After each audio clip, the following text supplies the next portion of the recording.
Hey everybody, good morning to you. It's Tuesday morning. This is the day after Labor Day. The day after Labor Day. Yesterday, a lot of people went out and had picnics and took to the road and did some traveling. Other people that I know have actually spent Labor Day laboring in their yard or at their house doing some special project, or maybe at a friend's house, went and helped, did whatever.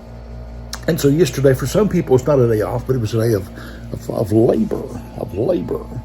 Do you know that when you labor, when you're out there and you're sweating, y'all still sweat, right? Some people don't sweat, but they perspire, I guess, is the right word, right way to describe what happens when you go out and you exercise or you put forth effort. You perspire. But some people sweat. And so after you've been out working all day long, out in the yard or in the field or wherever, after sweating, you come into the house and you smell like you've been laboring. If you go to the woods and spend some time in the woods camping and fishing and hunting and doing all that out in the woods, or just hiking, you'll come back from the woods smelling like the woods.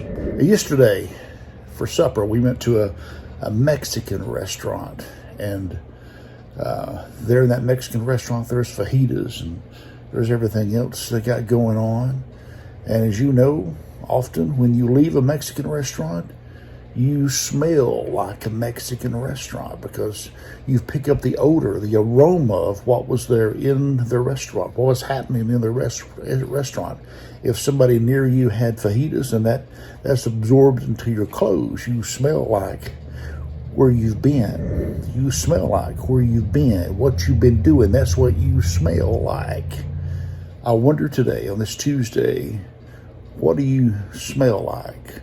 Where have you been? What have you been doing? Truth be known, we really may not be able to smell where you've been, because some men, some women carry their secrets to the grave. But the Lord is all-knowing. He knows where you've been. He knows what you've been doing, what you've been up to, what you're thinking, what your attitude is like, your motives, pure or impure. I think it's important, I really do, to have the right smell about you. And the more time you spend in the presence of God, the greater your smell will be. People can just tell. They may not can say, hey, I smell you, but they can just tell whether or not you've been with Jesus or not. They can tell. People can tell. The Bible talks about the disciples of Jesus, that at one point, the religious leaders of that day, they're actually kind of surprised and marveled at these men who were they're just fishermen. They were just ignorant men. They hadn't been trained properly. They hadn't been educated properly. Yet they marveled at them. And the reason why is because they had been with Jesus. If you'll spend time with Jesus, you'll smell better and you'll act better. And people will know there's something different about you because you've been with Jesus. You may not can see it for yourself, but others will realize that your smell is different. Your smell is different. Your actions are different. The way you talk is different. The way you look is different. Why? Because you have been spending some time with Jesus.